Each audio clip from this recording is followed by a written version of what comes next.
literally in every scene. Obviously, your character is supposed to be somewhat exhausted at a certain point because he is living quite two very interesting lives. Are you equally as exhausted? Does that make you I am. I'm to actually play? dropping down. I fell asleep in Cherry's close-up yesterday. I felt very guilty since she's one of the greatest actresses on the planet. And she called me and I tried to bullshit her and pretend that Michael was closing his eyes to concentrate. She went, no, I saw you fluttering.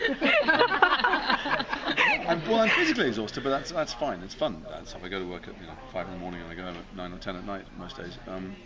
But it's more it's mentally exhausting because I don't have an awful lot in my life that parallels this. Most acting is what-if acting, and it's pretty easy to find something in your own life that vaguely approximates what your character is going through, and you go, oh, this is like when my cat died, or this is when I lost my child in the supermarket or something, and I don't have anything to draw on for what if I didn't know what was a dream and what was real.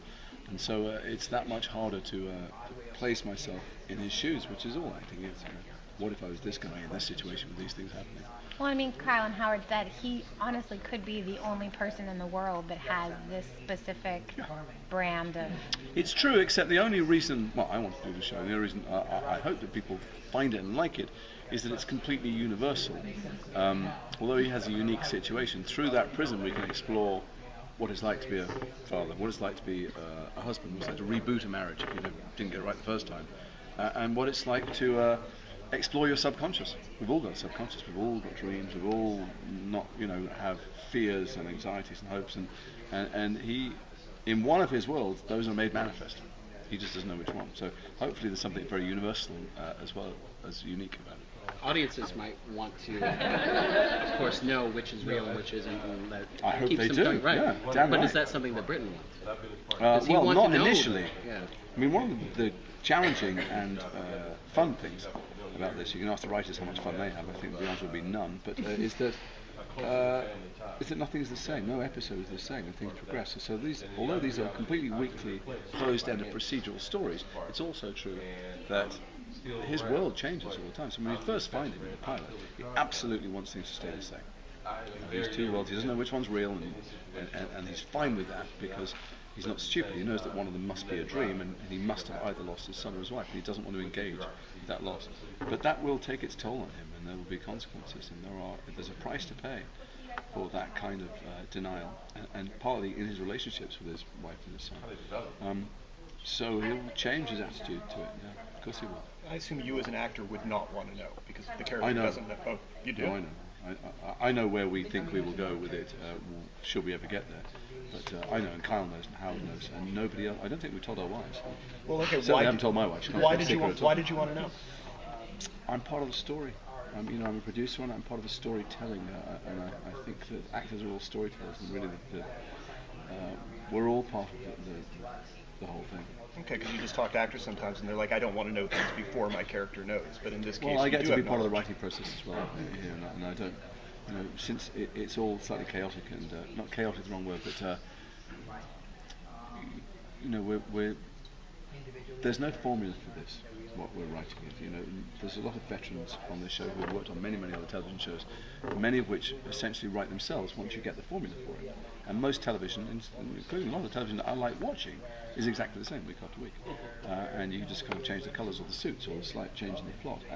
And they are essentially reinventing the wheel every week here. They're writing little movies every week here around the same premise, and all these pieces of this jigsaw are meant to go together to make a bigger jigsaw, and it's a real challenge for them, and I didn't want to be surprised by that. I enjoy being part of creating it. Well, so can you talk a little bit more about what it's like to be so involved in a project like this? It's a fucking nightmare. No, it's great. I mean, it's completely satisfying. That's what it is. It's there is some sacrifice to be made domestically. Probably we just shut down for a month, let them catch up themselves and write more episodes. They're so rich and so detailed, these episodes, and they will make sure that everything cross-references in the right way.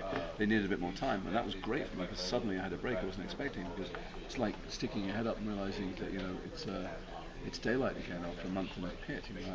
I go to work when it's dark, and I come back late at night, and and we shoot late, certainly at least on Friday nights, and so I wake up Saturday afternoon, and it's non-stop. But I've done the opposite. I've sat at home and got under everybody's feet for months at a time. And I know which one I'd rather do. And it's I'm young enough and have enough energy that I can do this, and I'm very lucky. I like my job.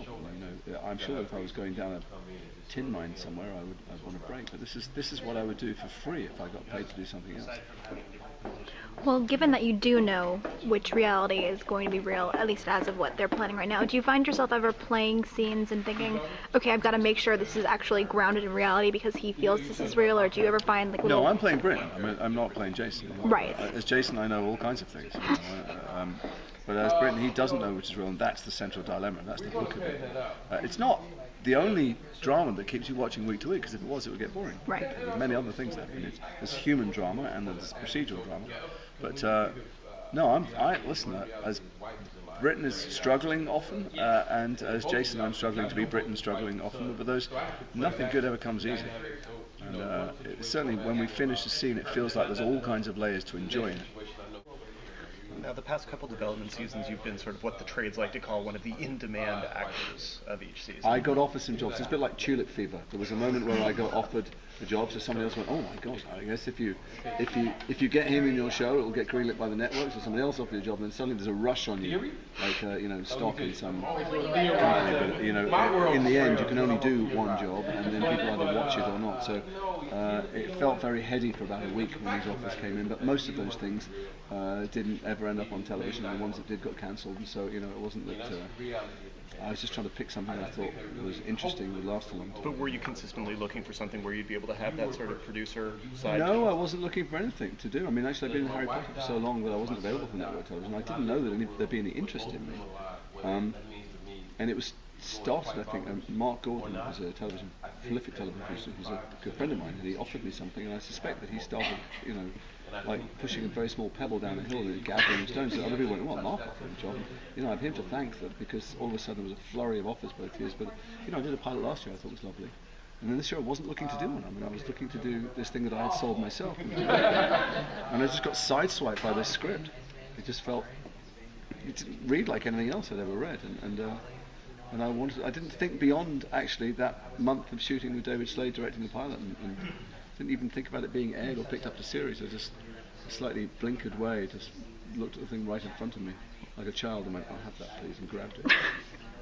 So I don't know what being in or out of fashion, I try not to take too seriously, because I've been out too, and I'm sure that will be, the swing will turn around again.